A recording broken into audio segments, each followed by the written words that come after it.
back. Well, let's get a sense of what's playing out with the local bourse and global markets that we track. And we have Anete Eda is going to be breaking it down for us, what's playing out in the markets. Anete, good to have you. It's been a while. Oh, yeah, 3 weeks. 3 weeks I've been out of the scene, but not from channels, just at the back end of, of Channels TV, doing all the business news that we take on air. Fantastic. It's great to have you back. Yeah. Okay, so Ladi, last week, the markets, we had 3 positive sessions last week, but no thanks to losses from Airtel Africa, as well as Wando and some other bellwethers, so the market was in the red.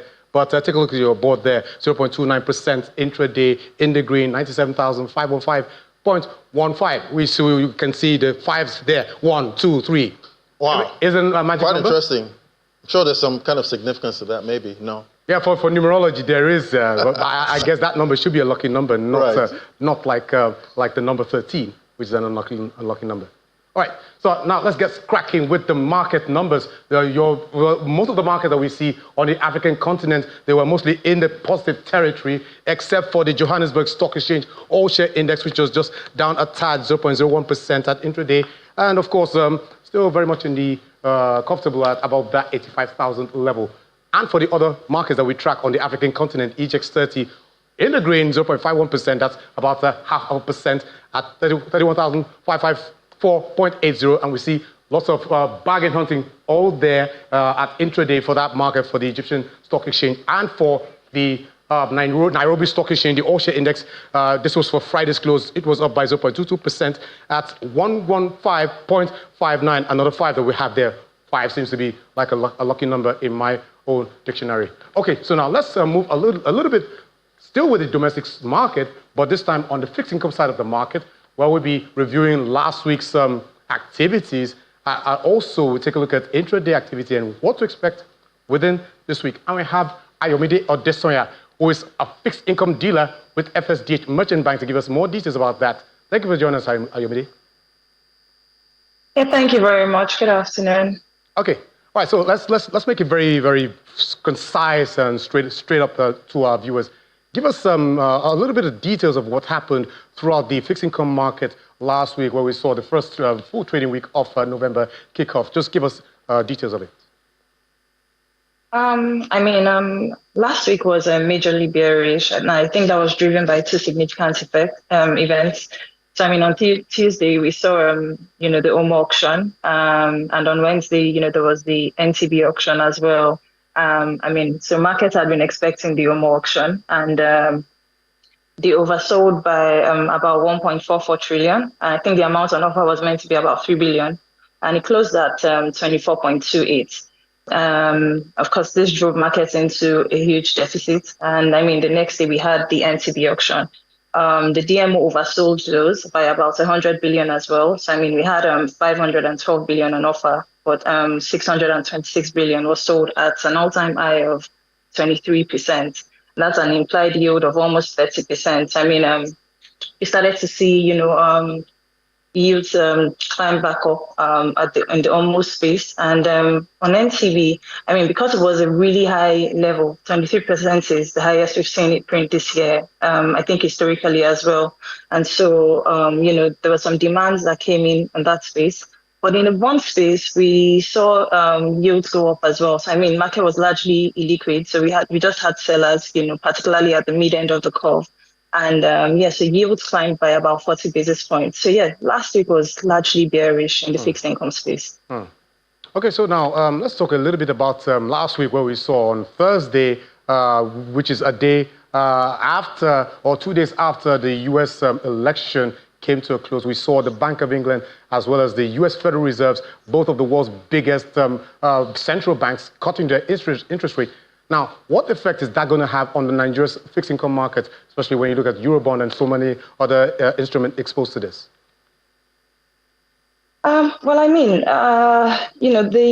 Bank of England, I think, have cut about 50 basis points, rates by about 50 basis points this year. And I think the US has cut about 75 basis points this year. And this should be positive for our markets.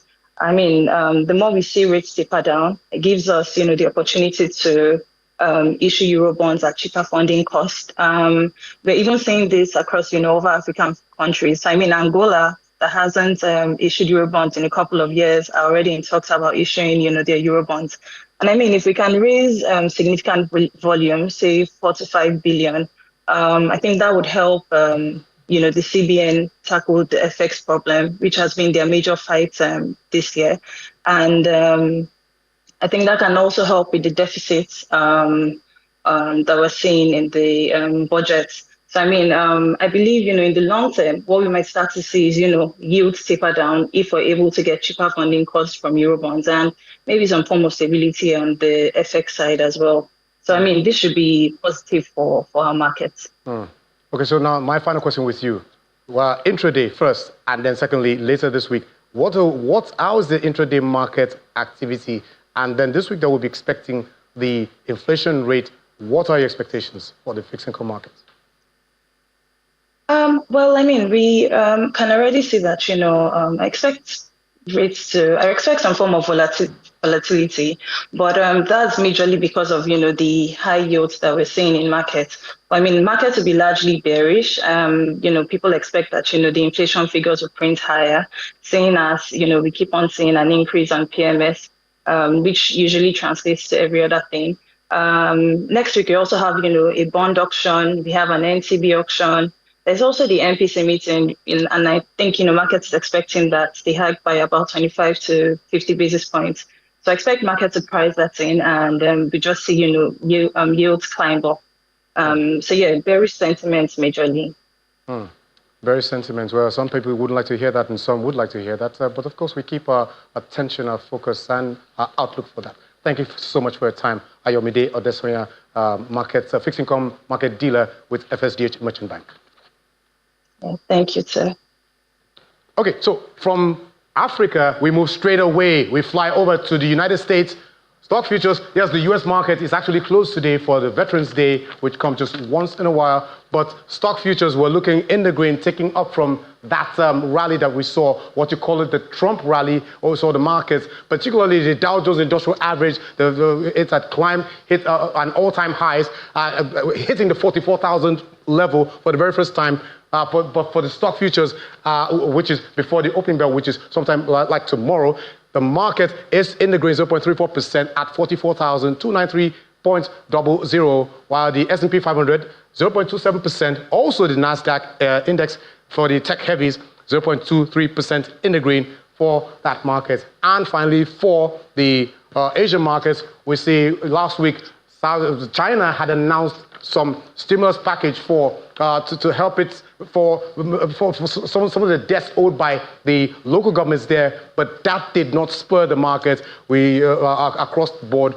Only the Nikkei as well as the China's Shanghai index were in the green, but for the Kospi index and the Hang Seng as well as the India's Nifty 50 down in the red, 0.3%, while Shanghai Composite was marginally up 0.51% at that for the close of Monday's trading session. So, Ladi, that's it, a close for most of the markets. Right. And then at intraday, we're still looking out for their closing numbers. All right, looking out for the numbers. Thank you so much for giving us the details. That was a neat there.